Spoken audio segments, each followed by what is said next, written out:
गंगा मैया का गाथा के साथ संपूर्ण भगवान की आप गाथा सुने। भक्त जनों, आज आप खूब सुंदर एक गाथा सुनिए।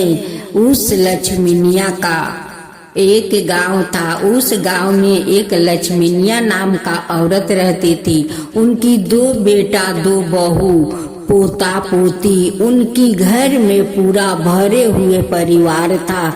लक्ष्मीनिया बहुत खुश थी, लेकिन लक्ष्मीनिया एक भी एकादशी व्रत नहीं छोड़ती और ना ही गंगा स्नान छोड़ती।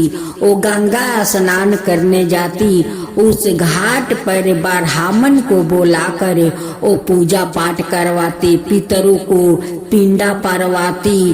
वो बहुत श्रद्धालु थी लक्ष्मीनिया। जब लक्ष्मीनिया गंगा स्नान करने जाती है तो सतुआ, अचार, मुरई, प्याज वो जरूर एक पोटली में बांध लेती है और गंगा स्नान करने जाती है। गंगा स्नान करके ब्राह्मण को बुलाकर वो पूजा करवाती है, अपना पितरों को पिंडा परवाती है। तब जाकर उस ब्राह्मण को वो सतुआ भोजन करने के लिए देती है। ब्राह्मण देव कर लेते हैं, तब जाकर वो लक्ष्मीनिया सतुआ खाकर गंगा स्नान करके लौटती है। लक्ष्मीनिया का मन में एक ही चिंता बनी रहती है कि मैं इतना धर्म करती हूँ, पूजा पाठ करती हूँ, दान पुण्य करती हूँ। लक्ष्मीनिया मने ही मन सोचती रहती है कि मेरा ऐसा मृत्यु हो कि मेरा परिवार को मेरा मृत्यु पर उनकी कोई तकलीफ ना हो, ना ही मैं बिस्तर पर पड़ूं और ना ही मुझे लेकर मेरा परिवार को कोई दुख तकलीफ हो। फिर भी लक्ष्मीनिया जाती है गंगा स्नान करने। वहाँ ब्राह्मण को बुलाकर अपना पितरों को पूजा पाठ करवाती है, ब्राह्मण को भोजन करवाती है, दान पुण्य करती है। जब सब हो गया तो उसी गंगा घाट पर बैठकर माँ गंगा को वो विनती कर रही थी, हे गंगा मैया, मुझे ऐसा मृत्यु देना कि मेरा बेटा बहू को मुझे लेकर परेशानी ना उठाने पड़े और ना ही मुझको सेवा करना पड़े। मुझे ऐसा मृत्यु दीजिए कि मैं मर भी जाऊं और वैकुंठ भी पहुंच जाऊं, लेकिन मेरा बेटा बहू को कोई तकलीफ मत देना। यही आपसे मिलती है, हे माँ गंगा, यही आपसे मिलती है। लक्ष्मीनिया का बेटा बहू बहुत अच्छे थे, बहुत अच्छे थे। बहू लोग अपना सासू माँ से बहुत प्यार करते थे, बेटा लोग मानते थे। एक दिन गंगा मैया लक्ष्मीनिया के सामने आकर प्रकट हो जाती है। कहती है कि लक्ष्मीनिया, तुम क्या सोच रही हो? लक्ष्मीनिया कहती है कि गंगा मैया, आप अपना दर्शन देखा कर मुझ पर बहुत बड़ा उपकार किया है। लक्ष्मीनिया कहती है कि गंगा मैया, मेरा घर में खाने पीने का कोई भी तकलीफ नहीं है। आपका कृपा से तो मेरा घर धन से भरे हुए है। यही एक इच्छा है कि मैं मर जाऊं और मरने के बाद मैं वैकुंठ जाऊं, यही मेरा इच्छा है। माँ गंगा कहती है कि लक्ष्मीनिया, ये इच्छा तेरा पूरा जरूर होगा, ये पूरा होगा। तू तो बहुत श्रद्धालु है, बहुत मन के सच्ची एक इंसान आदमी हो तुम। तुम्हारा श्रद्धा भक्ति देख कर तो मैं भी प्रसन्न हूँ लक्ष्मीनिया, मैं भी बहुत प्रसन्न हूँ। गंगा मैया कहती है कि लक्ष्मीनिया, तू तो बहुत सारा तीर्थ किया है, दान पुण्य किया है, लेकिन एक दान भी बाकी है। लक्ष्मीनिया कहती है कि गंगा मैया, मुझसे कौन दान बाकी है वो भी बता दीजिए, मैं वो भी दान करके मैं पूरा कर दूंगी। गंगा मैया कहती है कि लक्ष्मीनिया, गौ दान तू कर दे, तेरा सारा पुण्य पूरा हो जाएगा। लक्ष्मीनिया अपना बेटा बहू से कहती है कि बेटा तू एक गाय किन करे आन दे, मैं गाय दान करूंगी। जब ले मैं गाय दान नहीं करूंगी तब ले मैं बैतरनी पार नहीं कर सकूंगी।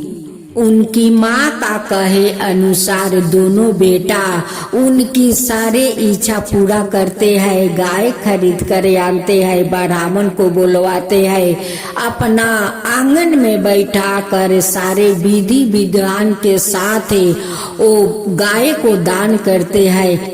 वहाँ पर जितना अनाज पैसा रखा हुआ था उस पैसे में हाथ डालती है, अनाज में हाथ डालती है और उनकी बेटा गाय को पोछे अपना माँ को हाथ में धराते हैं। गंगा मैया का कहे अनुसार लक्ष्मीनिया वो सारे दान पुण्य किया। एक दिन लक्ष्मीनिया का अचानक पेट खराब हो गया। एक बार से 2 बार उनकी पेट खराब हो जाता है। लक्ष्मीनिया थोड़ा कमजोर लगने लगती है, वो जाकर सो जाती है। उसी समय दूत आ जाता है और लक्ष्मीनिया से कहते हैं कि लक्ष्मीनिया तेरा जाने के समय आ गया है, चल मैं तुझे लेने आया हूँ। लक्ष्मीनिया कहती है कि अभी मुझे नहीं जाना है, अभी तो मुझे बैसाखी स्नान करना है, मेरे पितरों को दान करना है। अगर मैं अपना पितरों को पिंडा नहीं परवाऊंगी, ब्राह्मणों को दान पुण्य नहीं करूंगी तो मेरा मुक्ति नहीं मिलेगा। जब तक मैं बैसाखी स्नान नहीं कर लेती हूँ, अपना पितरों को पिंडा नहीं देती हूँ, तब ले तुम नहीं ले जा सकते हो। जब ले मैं सब पूरा नहीं कर लेती हूँ तब ले तुम नहीं ले जा सकते हो। जिस दिन मैं सब दान पुण्य कर लूंगी, तीर्थ कर लूंगी तो मैं तुम्हारे साथ खुद मैं वैकुंठ धाम चलूंगी। लक्ष्मीनिया अपना परिवार के साथ बैसाखी स्नान करने जाती है। वहाँ पर बहुत सारे दान पुण्य करती है, बहुत सारे गरीबों को भोजन करवाती है। करवाने के बाद उसी समय गंगा मैया प्रकट होती है, कहती है कि लक्ष्मीनिया अब तो तेरा समय हो गया है, तेरा तो सारा दान पुण्य पूरा हो गया है, अब तेरा वैकुंठ जाने को समय आ गया है। इतना बात कहकर माँ गंगा अंतर ध्यान हो जाती है। लक्ष्मीनिया अपना परिवार के साथ अपना घर लौट आती है। उसी रात में यमराज का दूत आते हैं और लक्ष्मीनिया को अपना साथ वैकुंठ धाम ले जाते हैं। लक्ष्मीनिया का बैठने के लिए यमराज सिंहासन देते हैं। लक्ष्मीनिया सिंहासन देखकर बहुत खुश हो जाती है, कहती है कि महाराज मेरे लिए आप सिंहासन लाए हैं। यमराज कहते हैं कि लक्ष्मीनिया तुम तो इतना अच्छी काम किया है कि तुम्हारे लिए तो इस सिंहासन बनता है। इस सिंहासन और इस वैकुंठ आपको स्वागत करते हैं लक्ष्मीनिया। यमराज भगवान कहने लगे कि लक्ष्मीनिया तुम्हारा जैसा सभी लोग अगर पुण्य करे तो मेरा इस वैकुंठ में वो लोग का भी स्वागत ऐसे ही होगा। लक्ष्मीनिया गंगा मैया से कहने लगी कि हे गंगा मैया, जैसे हमें आप वैकुंठ दिया वैसे ही सबका देना, सबका ऊपर वैसे ही कृपा करना। हे गंगा मैया ऐसे ही कृपा करना। गंगा मैया की जय हो, गंगा मैया की जय हो, जय हो, गंगा मैया की जय हो। एक गरीब ब्राह्मण था। ब्राह्मण देव बहुत गरीब था। वो भिक्षा मांग कर अपना परिवार को पोषण पालन करता था। ब्राह्मण देव बहुत दूर दूर भिक्षा मांगने चले जाते कि दूर नहीं जाऊंगा तो मुझे ज्यादा तो दक्षिणा नहीं मिलेगा, दूर दूर जाऊंगा तभी तो मुझे बहुत सारा दक्षिणा मिलेगा तो हमारा परिवार को पोषण पालन अच्छा से हो जाएगा। ब्राह्मण देव अपना परिवार को कभी दुख तकलीफ नहीं देते, अपना परिवार को हमेशा खुशी खुशी रखते। एक दिन ब्राह्मण देव भिक्षा मांगकर घरे आते हैं और अपना ब्राह्मणी से कहते हैं कि सुनते हो जी, देखो काल सब लोग बैसाखी स्नान करने जाते हैं, हम लोग भी चलेंगे। ब्राह्मणी कहती है कि आपका खुशी के लिए मैं कहीं भी चलने के लिए तैयार हूँ, चलिए हम लोग भी बैसाखी स्नान करेंगे। ब्राह्मण देव अपना परिवार को लेकर बैसाखी स्नान करने चल देते हैं। रास्ते में माँ गंगा एक बुढ़िया का रूप धारण कर लेती है। उनकी सारा शरीर का चमड़ा झूला हुआ था और रास्ते में एक लाठी लेकर बैठ गई। जितने लोग जाते वो सभी से कहती कि बेटा मुझे थोड़ा पानी पिला दे, बेटी थोड़ा पानी पिला दे, लेकिन कोई उन्हें पानी नहीं पिलाया। ब्राह्मण देव अपना परिवार को लेकर उसी रास्ते से जा रहे थे। जब उस बूढ़ी माँ के पास पहुँचा, बूढ़ी माँ कहने लगी कि बेटा मुझे बहुत जोर का प्यास लगा है, देख मेरा गला सूखा गया है, कोई मुझे पानी नहीं देता है, बेटा तू पानी पिला देगा। ब्राह्मण देव कहने लगे कि माता मैं जरूर आपको पानी पिला दूंगा। आप इस धूप में क्यों बैठी हो माता? देखिए बैसाख का धूप चल रहा है, नीचे धूल गर्म हो गया है, आप उस कदम का गाछ के पास चलिए, वहीं पर आप बैठिए, मैं आपके लिए पानी लेकर आता हूँ। ब्राह्मण देव जाते हैं, एक चुकिया में पानी लेकर आते हैं और उस बूढ़ी माँ को पानी पिला देते हैं। बूढ़ी माँ पानी पी कर उनकी आत्मा को शांति मिल जाता है। बूढ़ी माई पानी पी कर उस ब्राह्मण को बहुत बहुत आशीर्वाद देने लगती है। कहती है कि बेटा जैसे तू मुझे पानी पिलाकर मुझे जुड़वाया है, वैसे ही तेरा परिवार जुड़ाएगा, सुखी रहेगा, उसका कभी दुख तकलीफ नहीं होगा बेटा। ब्राह्मण देव कहते हैं कि माता मेरे पास तो खाने के लिए कुछ नहीं है, मैं तो भिक्षा मांग कर अपना परिवार को पोषण पालन करती हूँ। मैं गंगा स्नान करने जाती हूँ, जब बैसाखी स्नान करके वहाँ से लौटूंगी तो आप यही कदम के गाछ के पास बैठे रहिए, कहीं मत जाइए, जो मिलेगा मेला में वही आपके लिए मैं ले आऊंगा, आप यहाँ पर बैठकर खाइए माता, कहीं मत जाइए। कहती है कि ठीक है बेटा तू जा, मैं यहीं पर बैठी रहूंगी। वो तो कोई बूढ़ी माँ तो थी नहीं, वो तो साक्षात माँ गंगा थी। ब्राह्मण देव अपना परिवार को लेकर जाते हैं, बैसाखी गंगा स्नान करते हैं। अपना पत्नी से कहते हैं कि देखो मैं यही घाट पर एक गमछा बिछा देती हूँ, आते जाते लोग तो कुछ न कुछ तो दान दे ही देंगे, कुछ पैसा, कुछ चिवड़ा, कुछ मुढ़ी तो दे ही देंगे, वही हम लोग खाकर तब चलेंगे और उसी में से कुछ बचाकर उस बूढ़ी माई के लिए ले चलेंगे। ब्राह्मण देव वही पर गामछा बिछाकर बैठ जाते हैं। आते जाते लोग कोई चिवड़ा देता है, कोई बतासा देता है, कोई पैसा देता है। ऐसे उनके गामछा पर देते देते कुछ तो अन्न इकट्ठा हो गया। वहाँ पर सब परिवार मिलकर खाए और बूढ़ी माँ के लिए बचा कर ले आए। जब ब्राह्मण देव अपना परिवार को लेकर आते हैं, उस कदम के पेड़ के पास जाते हैं, देखते हैं कि बूढ़ी माई तो यहाँ पर नहीं है। ब्राह्मण देव कहने लगे कि बूढ़ी माई तो चल नहीं पा रही है, बूढ़ी माँ कहाँ चली गई ये धूप में? बूढ़ी माँ तो भूखे प्यासे होगी, ना जाने बूढ़ी माँ कहाँ चली गई। उन्हें तो मैं बोल कर गया था कि माता आप यहीं पर बैठे रहिए, कहीं मत जाइए। फिर फिर भी बूढ़ी माता कहाँ न कहाँ चली गई। जब ब्राह्मण देव अपना घर पहुँचते हैं, देखते हैं कि बूढ़ी माई तो उनकी दरवाजे पर बैठी हुई है। अब ब्राह्मण देव देख कर बहुत आश्चर्य में पड़ गए कि ये बूढ़ी माई तो चल नहीं पा रही है, हम लोग के घर कैसे आ गई, हम लोग के घर का पता ये कैसे जानती है। ब्राह्मण देव उस बूढ़ी माई से पूछते हैं कि माँ, आप तो चल नहीं पा रही है, आप कैसे यहाँ पर आ गई, आपको पता कैसे चला कि ये मेरा घर है।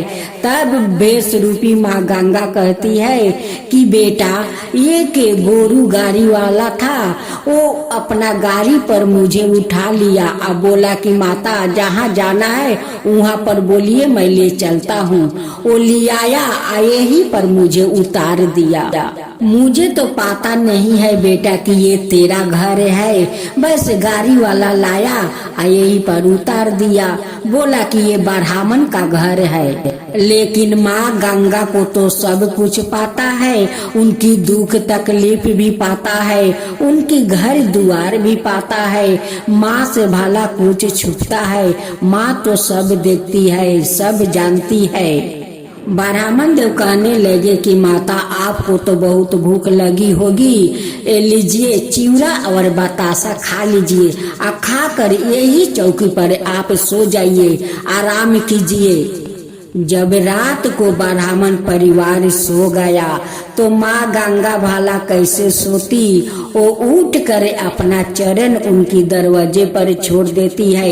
एक मोहर भरा कलश उनकी दरवाजा पर रख कर माँ गंगा तो अंतर्ध्यान हो जाती है। जब सुबह हुआ तो ब्राह्मण ब्राह्मणी का आंख खुला, वो आकर माता को देखने लगे। देखते हैं कि चौकी पर तो माता है नहीं, यहाँ पर तो दो चरण पलुका है, मोहर भरे कलश है।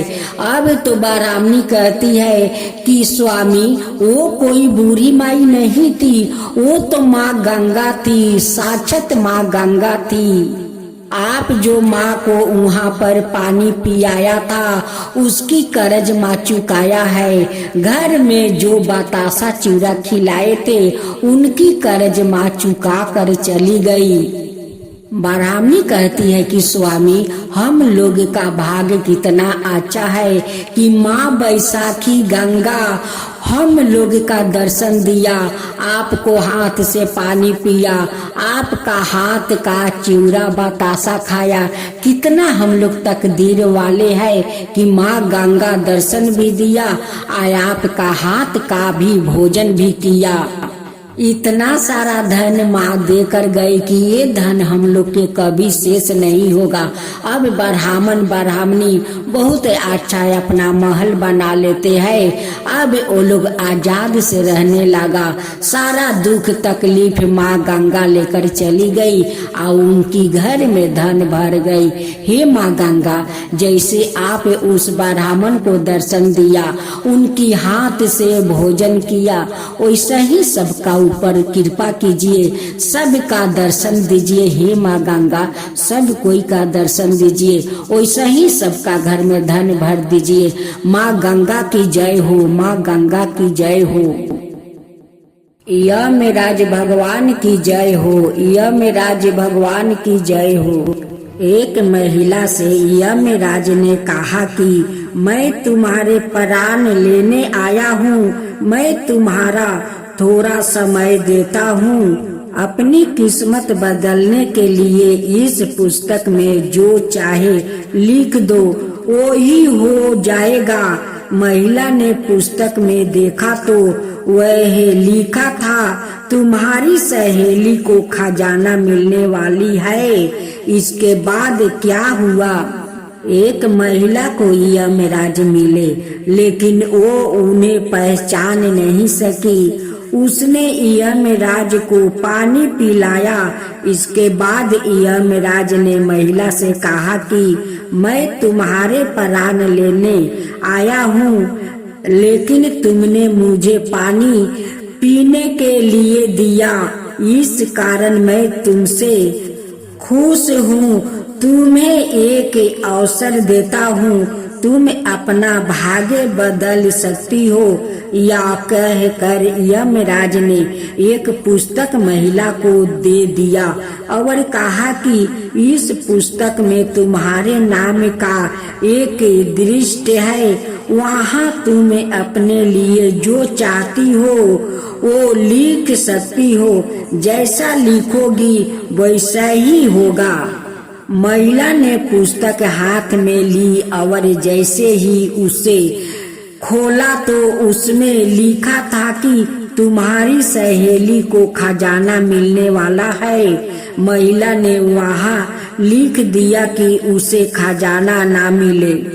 अगला पोस्टर खोला तो उस पर लिखा था कि तुम्हारी पड़ोसी का पति राजा का मंत्री बनने वाला है। महिला ने वहाँ लिख दिया कि वो मंत्री ना बने। कुछ ही देर में उसे अपने नाम का पृष्ठ मिला। वो खुद के लिए अच्छा लिखने के लिए सोचने लगी, लेकिन जैसे ही वो लिखने वाली थी, यमराज ने पुस्तक के ली। यमराज ने महिला से कहा कि अब तुम्हारा समय खत्म हो गया है। तुम दूसरों का बुरा करने के चक्कर में खुद का भला नहीं कर सकती है। महिला को पछतावा होने लगा कि उसने सुनहरा अवसर खो दिया। इसके बाद यमराज ने उस महिला के प्राणों का हरण कर लिया। इस कथा की लिख यह है कि काफी लोग दूसरों का बुरा सोचते रहते हैं, मौका मिलने पर दूसरों का बुरा करते हैं। इस चक्कर में वो कई बार खुद का भला करने का अवसर खो देता है। हम दूसरों का भला ना कर सके तो कम से कम किसी का बुरा भी नहीं करना चाहिए। यही सच्ची मानता है। अगर वो महिला अपनी मित्र और पड़ोसी का बुरा नहीं सोचती तो खुद का भाग्य बदल सकती थी, लेकिन उसने पहले उनका बुरा करने की सोची और खुद के प्राण नहीं बचा सकी। भक्तजनों, आज आप सुने विष्णु भगवान का मोहिनी रूप की अवतार एकादशी व्रत कथा।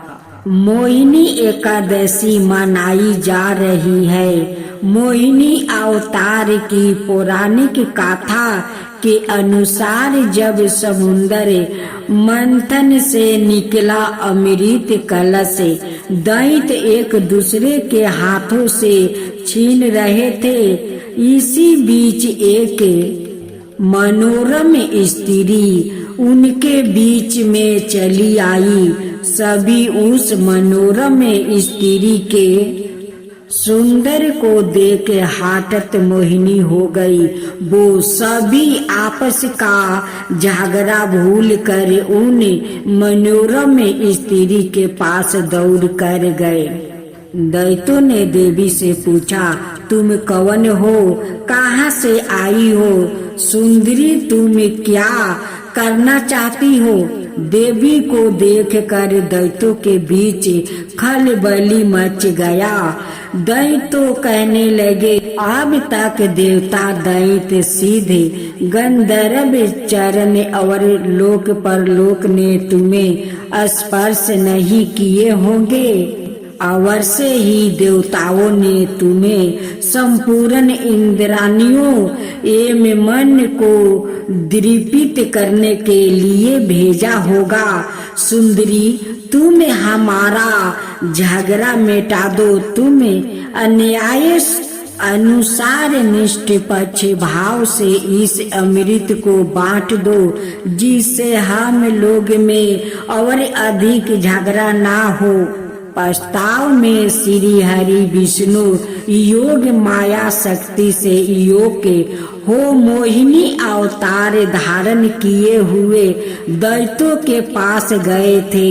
योग माया शक्ति के प्रभाव से तीनों लोकों में ऐसा कोई भी नहीं है जिसे बस में नहीं किया जा सकता है। यही योग माया शक्ति आदि शक्ति है। दैत्यों की प्रार्थना पर तीनों लोगों को मोहित करने में असमर्थ मोहिनी देवी ने दैत्यों से हंस कर कहा, मैं माया हूँ और आप महिषी कश्यप के संतान है। मुझे अन्याय का भार क्यों दे रहा है? बुद्धिमान पुरुष को अवेच्छाचारी स्त्रियों पर कभी विश्वास नहीं करना चाहिए। मोहिनी देवी की प्रयास भरी वाणी दैत्यों को और अधिक आवर्षित कर गई और उन्होंने अमृत से भरा कलश से उनके हाथों में दे दिया। मोहिनी देवी ने अमृत का कलश अपने हाथ में ले दैत्यों से कहा, मैं जो भी करूं फिर चाहे वो उचित होगा या अनुचित, अगर तुम्हें स्वीकार हो तो तुम्हें अमृत बांट सकती हूँ। उनकी मोही युक्त मीठी बात सुनकर सभी दैत्यों देवी मोहिनी के प्रस्ताव पर सहमत हो गए। मोहिनी देवी ने अगले दिन अमृत पान करने की सलाह दी।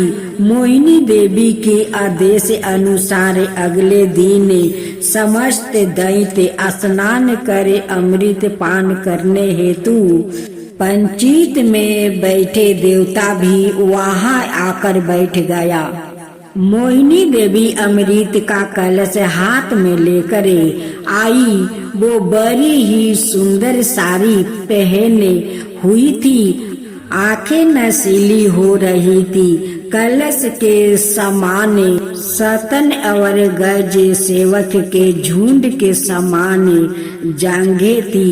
देवी के असरन नेपुर अपनी झंकार से सभी को मोहित कर रही थी। सुंदर कानों में कुंडल थे और उनकी नासिका का कोल था और मुखरा बिंदे बहुत ही मनोरम थे। बाद में भगवान के इस मोहिनी अवतार ने देवों को अमृत पान कराए और दैत्यों के साथ छल किया। उधर जब भगवान शिव ने सुना कि श्री हरि ने दैत्यों को मोहित कर देवताओं को अमृत पिलाने के लिए स्त्री रूप धारण किया है, वो उस स्थान पर गए जहाँ भगवान श्री हरि निवास करते थे। वहाँ जाकर शिव जी ने भगवान श्री हरि की स्तुति वंदना की। श्री हरि ने शिव जी को दैत्यों को मोहित करने वाले मोहिनी रूप दिखाया। एकाएक शिव जी एक रंग बिरंग फूलों से भरे पूरे उपवन में पहुंच गए। वहां उन्होंने बड़े ही सुंदर परिधान पहने हुए, कमर में करधनी पहने हुए एक सुंदर स्त्री को कीड़ा करते हुए देखा। उन देवी ने लाज भाव से मुस्कुरा कर तिरछी नजर से शिव जी की और देखा।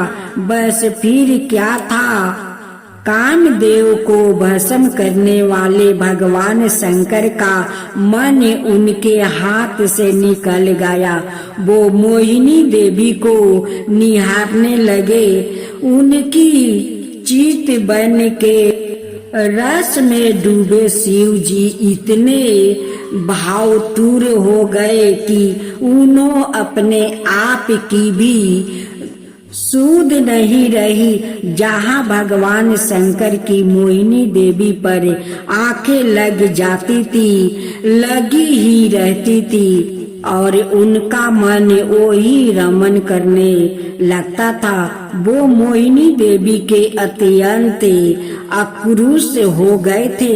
उन्होंने मोहिनी भी अपने प्रति आसक्त जन करती थी। उनके हाव भाव के शिव जी का विवेक शून्य हो गया था और वो काम तूर हो गए थे। अपने बैरी कामदेव से मानो परास्त होकर महादेव जी विष्णु के माया मय मोहिनी रूप को जानकर भी पीछे पीछे दौड़ने लगे।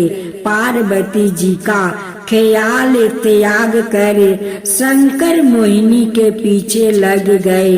उन्होंने उत्तम होकर मोहिनी के केस पकड़ लिया। मोहिनी अपने केसों को छुड़वा कर फिर वहां से चल दिया। शंकर फिर उसके पीछे पीछे दौड़ने लगे। उस समय पृथ्वी पर जहाँ जहाँ भगवान शंकर का बीरिया गिरा, वहाँ वहाँ शिवलिंग का क्षेत्र एवं सौरन की खाने हो गई। तत्पश्चात यह माया है ऐसा जान कर भगवान शंकर अपने स्वरूप में स्थिति हुई।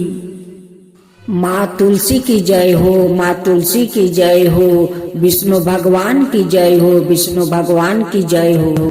दैत्य राज कलनेमी की कन्या बिंदा का विवाह जलंधर से हुआ। जलंधर महाराक्षस था, अपनी साता के पद में चूर है। उसने माता लक्ष्मी को पाने की कामना से युद्ध किया, परंतु समुद्र से ही उत्पन्न होने के कारण माता लक्ष्मी ने उसे अपने भाई के रूप में स्वीकार किया। वहां से पराजित होकर वो देवी पार्वती को पाने की लालसा से कैलाश पर्वत पर गया। भगवान देव शिव का ही रूप धारण कर माता पार्वती के समीप गया, परंतु माँ ने उन्हें योग बल से उसे तुरंत पहचान लिया और वहां से अंतर्ध्यान हो गई। देवी पार्वती ने क्रोध होकर सारा वृत्तांत भगवान विष्णु को सुनाया। जलंधर की पत्नी बिंदा अत्यंत पतिव्रता स्त्री थी। उसी के पतिव्रता धर्म की शक्ति से जलंधर ना तो मारा जाता था और ना ही पराजित होता था। इसलिए जलंधर का नाश करने के लिए बिंदा का पतिव्रता धर्म को भंग करना बहुत आवश्यक था। इसी कारण भगवान विष्णु ऋषि का भेष धारण कर वन में जा पहुँचे, जहाँ बिंदा अकेली बर्मन कर रही थी। भगवान के साथ दो मायावीर राक्षस भी थे, जिन्हें देखकर बिंदा भयभीत हो गई। ऋषि ने बिंदा के सामने पल में दोनों को भस्म कर दिया। उनकी शक्ति देखकर बिंदा ने कैलाश पर्वत पर महादेव के साथ युद्ध कर रहे अपने पति जलंधर के बारे में पूछा। ऋषि ने अपने माया जाल से दो बांदर प्रकट किया। एक बांदर के हाथ में जलंधर का सिर था और दूसरा के हाथ में धर। अपने पति की यह दशा देखकर बिंदा मूर्छित होकर गिर पड़ी। होश में आने पर उन्होंने ऋषि रूपी भगवान से विनती की कि वो उसके पति को जीवित करे। भगवान ने अपनी माया से पूर्ण जलंधर का सिर धड़ से जोड़ दिया और सवाए भी वो उसी शरीर में प्रवेश कर गए। बिंदा को इस छल का तनिक भी आभास नहीं था। जलंधर बने भगवान के साथ बिंदा पतिव्रता का व्यवहार करने लगी, जिससे उसका सती व्रता भंग हो गया। ऐसे तो ही बिंदा का पति जलंधर युद्ध में हार गया। इस सारी लीला का जब बिंदा को पता चला तो उसने क्रोध होकर भगवान विष्णु को हृदयहीन शिला होने का श्राप दे दिया। अपने भक्त के श्राप को भगवान विष्णु ने स्वीकार किया और शालिग्राम में पत्थर बन गया। सृष्टि के पालन कर्ता के पत्थर बन जाने से ब्रह्मांड में अतुलिन की स्थिति हो गई। यह देखकर सभी देवी देवताओं ने बिंदा से प्रार्थना की, ओ भगवान विष्णु को श्राप से मुक्त कर दे। बिंदा ने भगवान विष्णु को श्राप से मुक्त कर दिया, सवाए आत्मदाह कर लिया। जहाँ बिंदा भस्म हुई वहाँ तुलसी का पौधा उग गया। भगवान विष्णु ने बिंदा से कहा, हे बिंदा, तुम अपने सती व्रता के कारण मुझे लक्ष्मी से भी अधिक प्रिय हो गई हो। अब तुम तुलसी के रूप में सदा मेरे साथ रहोगी। जो मनुष्य भी मेरे शालिग्राम रूप के साथ तुलसी का विवाह करेगा उसे इस लोक और परलोक में विपुल यश प्राप्ति होगा। ऐसी मान्यता है कि जिस घर में तुलसी होती है वहाँ यम के दूत भी असमय नहीं जा सकते। मृत्यु के समय जिसके प्राण मंजीरी रहती, तुलसी और गंगा जल मुख में राख कर निगल जाते हैं, वो पापों से मुक्त होकर वैकुंठ धाम को प्राप्ति होता है।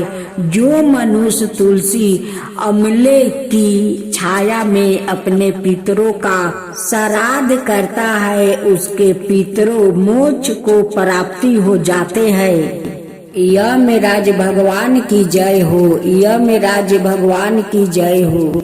एक महिला से यमराज ने कहा कि मैं तुम्हारे प्राण लेने आया हूँ, मैं तुम्हारा थोड़ा समय देता हूँ। अपनी किस्मत बदलने के लिए इस पुस्तक में जो चाहे लिख दो, वो ही हो जाएगा। महिला ने पुस्तक में देखा तो वह लिखा था, तुम्हारी सहेली को खजाना मिलने वाली है। इसके बाद क्या हुआ? एक महिला को यमराज मिले, लेकिन वो उन्हें पहचान नहीं सकी। उसने यमराज को पानी पिलाया। इसके बाद यमराज ने महिला से कहा कि मैं तुम्हारे प्राण लेने आया हूँ, लेकिन तुमने मुझे पानी पीने के लिए दिया, इस कारण मैं तुमसे खुश हूँ। तुम्हें एक अवसर देता हूँ, तुम अपना भाग्य बदल सकती हो। या कहकर यमराज ने एक पुस्तक महिला को दे दिया और कहा कि इस पुस्तक में तुम्हारे नाम का एक दृष्टि है, वहाँ तुम अपने लिए जो चाहती हो वो लिख सकती हो। जैसा लिखोगी वैसा ही होगा। महिला ने पुस्तक हाथ में ली और जैसे ही उसे खोला तो उसमें लिखा था कि तुम्हारी सहेली को खजाना मिलने वाला है। महिला ने वहाँ लिख दिया कि उसे खजाना ना मिले। अगला पोस्टर खोला तो उस पर लिखा था कि तुम्हारी पड़ोसी का पति राजा का मंत्री बनने वाला है। महिला ने वहाँ लिख दिया कि वो मंत्री ना बने। कुछ ही देर में उसे अपने नाम का पृष्ठ मिला।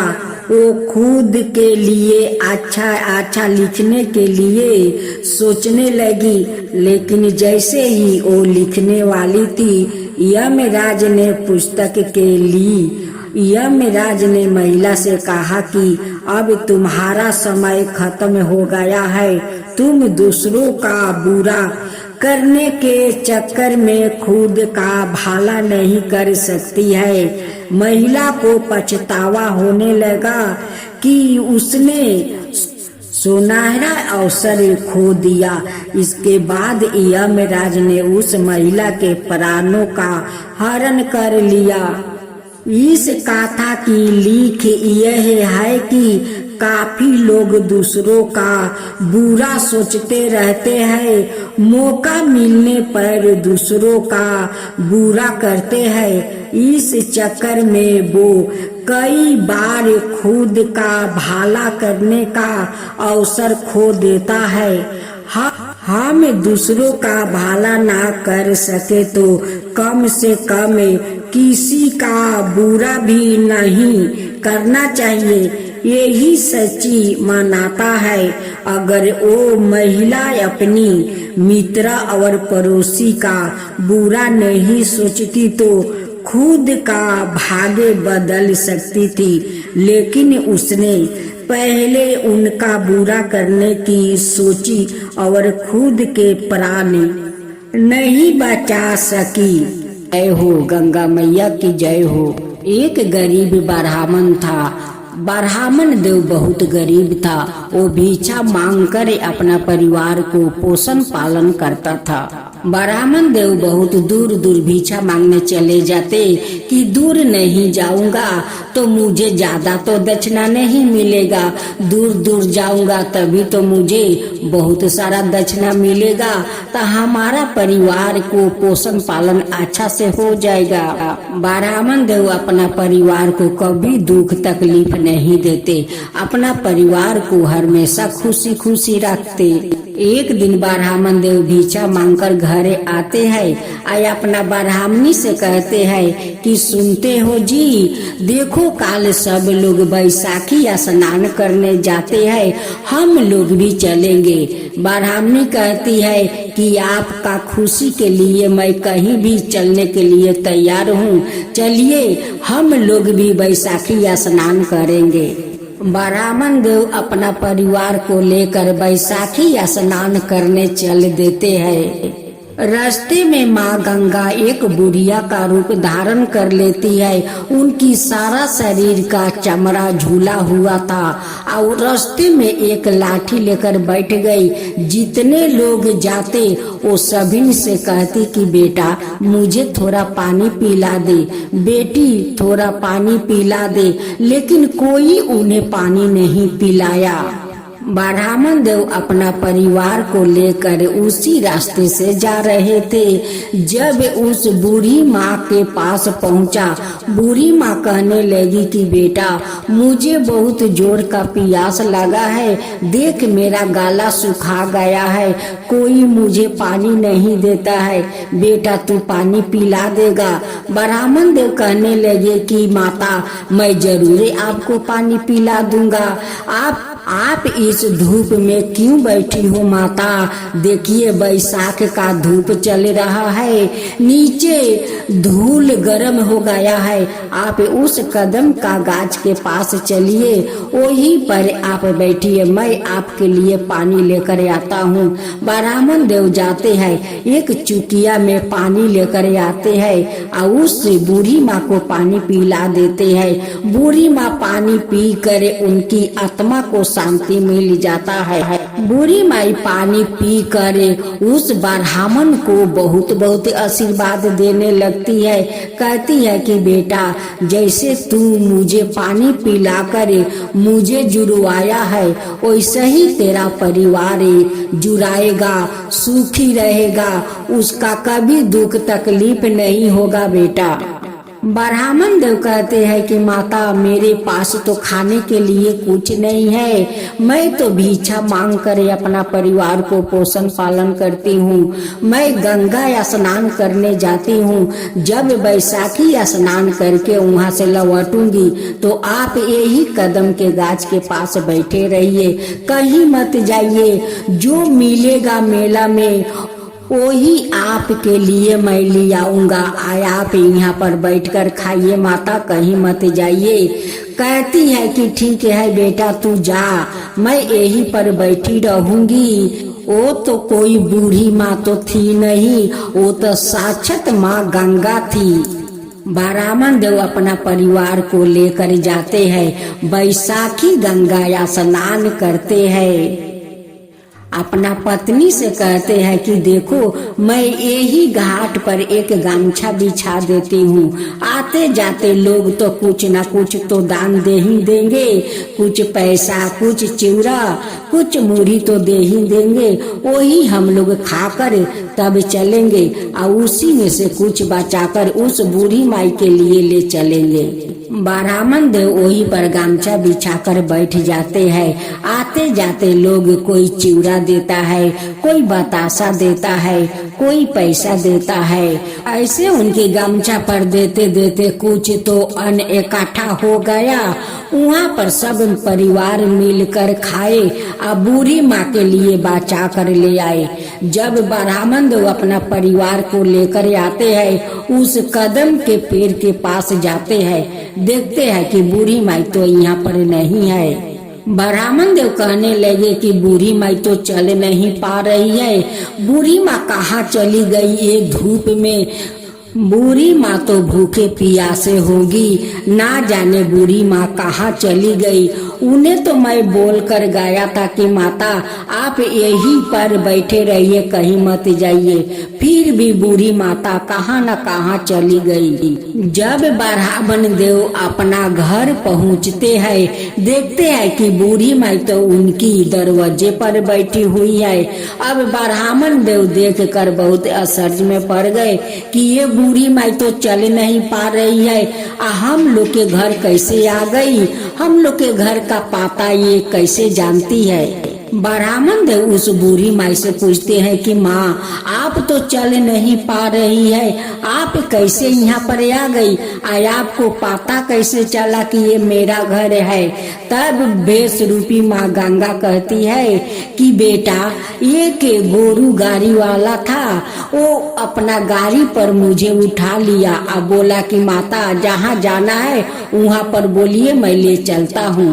वो ले आया, यही पर मुझे उतार दिया। मुझे तो पता नहीं है बेटा कि ये तेरा घर है, बस गाड़ी वाला लाया यही पर उतार दिया, बोला कि ये ब्राह्मण का घर है। लेकिन माँ गंगा को तो सब कुछ पता है, उनकी दुख तकलीफ भी पता है, उनकी घर दुआर भी पता है। माँ से भला कुछ छुपता है? माँ तो सब देखती है, सब जानती है। ब्राह्मण देव कहने लगे कि माता आपको तो बहुत भूख लगी होगी, लीजिए चिवड़ा और बतासा खा लीजिए, और खाकर यही चौकी पर आप सो जाइए, आराम कीजिए। जब रात को ब्राह्मण परिवार सो गया तो माँ गंगा भाला कैसे सोती, वो उठ कर अपना चरण उनकी दरवाजे पर छोड़ देती है। एक मोहर भरा कलश उनकी दरवाजा पर रख कर माँ गंगा तो अंतर्ध्यान हो जाती है। जब सुबह हुआ तो ब्राह्मण ब्राह्मणी का आंख खुला, वो आकर माता को देखने लगे। देखते हैं कि चौकी पर तो माता है नहीं, यहाँ पर तो दो चरण पलुका है, मोहर भरे कलश है। अब तो ब्राह्मणी कहती है कि स्वामी वो कोई बूढ़ी माई नहीं थी, वो तो माँ गंगा थी, साक्षात माँ गंगा थी। आप जो माँ को वहाँ पर पानी पियाया था उसकी कर्ज माँ चुकाया है। घर में जो बतासा चिवड़ा खिलाए थे उनकी कर्ज माँ चुका कर चली गई। ब्राह्मणी कहती है कि स्वामी हम लोग का भाग्य कितना अच्छा है कि माँ बैसाखी गंगा हम लोग का दर्शन दिया, आपको हाथ से पानी पिया, आपका हाथ का चिवड़ा बतासा खाया। कितना हम लोग तकदीर वाले हैं कि माँ गंगा दर्शन भी दिया और आपका हाथ का भी भोजन भी किया। इतना सारा धन माँ देकर गए कि ये धन हम लोग के कभी शेष नहीं होगा। अब ब्राह्मण ब्राह्मणी बहुत अच्छा अपना महल बना लेते हैं। अब वो लोग आजाद से रहने लगा। सारा दुख तकलीफ माँ गंगा लेकर चली गई और उनकी घर में धन भर गई। हे माँ गंगा, जैसे आप उस ब्राह्मण को दर्शन दिया, उनकी हाथ से भोजन किया, वैसा ही सबका ऊपर कृपा कीजिए, सबका दर्शन दीजिए। हे माँ गंगा, सब कोई का दर्शन दीजिए, वैसा ही सबका घर में धन भर दीजिए। माँ गंगा की जय हो, माँ गंगा की जय हो।